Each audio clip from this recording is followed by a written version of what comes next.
पुत्रों की कमी नहीं है, यहाँ एक ढूंढो हजार मिलेंगे। तो हम इन धरती पुत्रों से भी जानते हैं। तो कैसा लग रहा है यहाँ पे इस तरह का आयोजन करके? मेरे देने से पहले बच्चों ने उत्तर दे दिया। आप सबको मेरा जय श्री राम। भव्या फाउंडेशन जो ये प्रोग्राम राम कथा जो आयोजन कर रहा है, ये सच में कहीं ना कहीं हमारी सारी माताओं का, हमारे भाइयों का बहुत बड़ा योगदान रहा है। इनके बगैर कुछ पॉसिबल ही नहीं है। हम कई वर्ष उनको बोलिए। ये जो हमारे पीछे आप देख रहे हो इतनी पगली है, इन्हीं पगलियों की वजह से कथा होता है। हम कई सालों से यहाँ भागवत कथा का आयोजन कर रहे हैं। इस बार इच्छा था कि राम कथा का आयोजन किया जाए, क्योंकि पूरा 1 साल हो गया हमारा राम मंदिर बनकर। तो कल हमने उसी के उपलब्ध में कथा भी यहाँ रखवाया और कल हमने उसकी पूरी जोर शोर से यहाँ पर श्री राम जी के स्वरूप को अभिषेक कराया।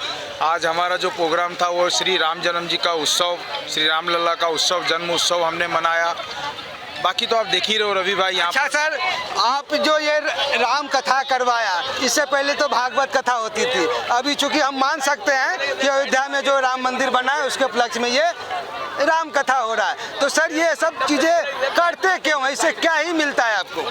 नहीं, इससे मुझे कुछ नहीं मिलता और ना मेरी अपनी कोई औकात है कि मैं करा सकूं। ये बहुत गलत होगा कि कथा मैंने करा लिया या कोई संगठन ने करा लिया या किसी ने। देखिए, आप कोई भी हो, एक निमित्त होता है और ये जब तक प्रभु की इच्छा नहीं हो ऐसा कोई भी नहीं करा सकता है। और इसलिए हमारा या कोई नहीं, ये एक संदेश हमें समाज को देना है, क्योंकि हम जो बोएंगे वो हम पाएंगे। हमारे सनातनी जो भाई है, जो हमारा सनातनी परिवार है, वो कहीं ना कहीं ऐसा रहा है कि हम अपने धरोहर से बहुत दूर हो रहे हैं। तो आज हम अपने बच्चों को इन चीज़ों से नज़दीक रखेंगे तो कहीं ना कहीं आगे जाके वो अपने धर्म का प्रचार करें। और जगह जगह कथा होती रहे, ऐसी बात नहीं कि हम श्रीमद् भागवत 3 वर्ष तक कराते रहें। अभी राम कथा होगा, भविष्य में हम शिव पुराण, श्री देवी भागवत महापुराण।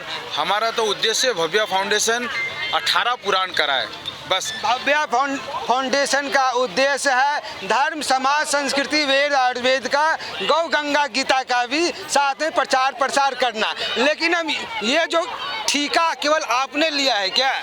नहीं, हमने लिया है। देखिए, कई लोग कराते रहते हैं, ऐसी बात नहीं है।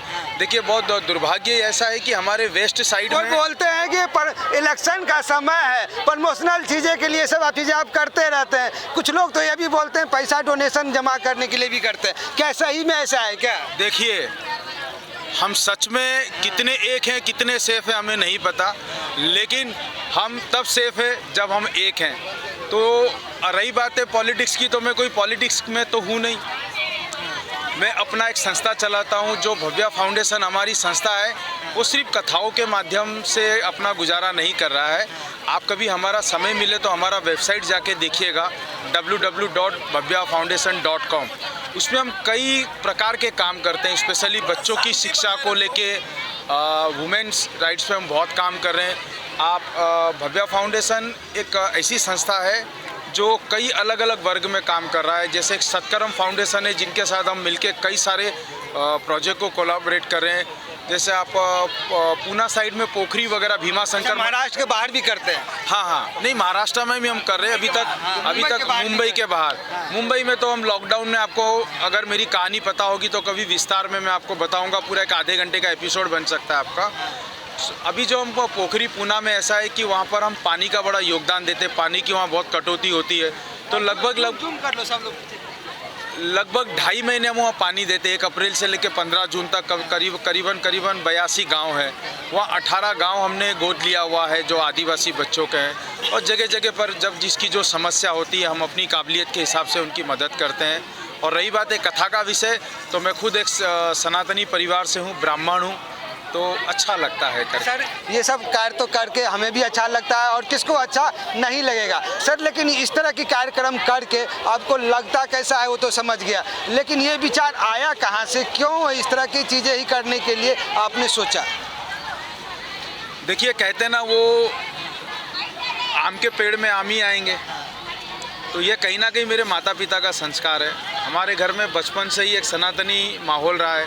आपने अगर मेरे पिताजी को देखा होगा तो उनका वेशभूषा देख के शायद आपको आपके प्रश्न का उत्तर मिल जाएगा। तो घर में हमेशा से हमारा माहौल रहा है पूजा पाठ वाला। आज भी हमारे घर में सुबह 6:30 बजे घंटियाँ बजना, शंखनाद होना शुरू हो जाता है। मेरे बच्चे शंख बजाते हैं, पूजा पाठ करते हैं, क्योंकि हमको विरासत में मिला है। ये चीज़ें उसको संस्कार नाम का चीज़ जो होता है वो इनको विरासत में मिला हुआ है। और इस तरह की चीज़ें मन में ख्याल जो आया ऐसे ही नहीं आया, क्योंकि इनके जो घर में जो इस तरह की माहौल ही ऐसी है। तो चल सर, हम बहुत बहुत धन्यवाद देते हैं कि आपने ऐसा चीज़ें काम करते रहते हैं, और हम आशा करते हैं कि आगे भी आप इस तरह की चीज़ें करते रहे, हमारे धर्म समाज संस्कृति को आगे बढ़ाने का काम ऐसे करते रहे। नमस्कार। भारत माता की।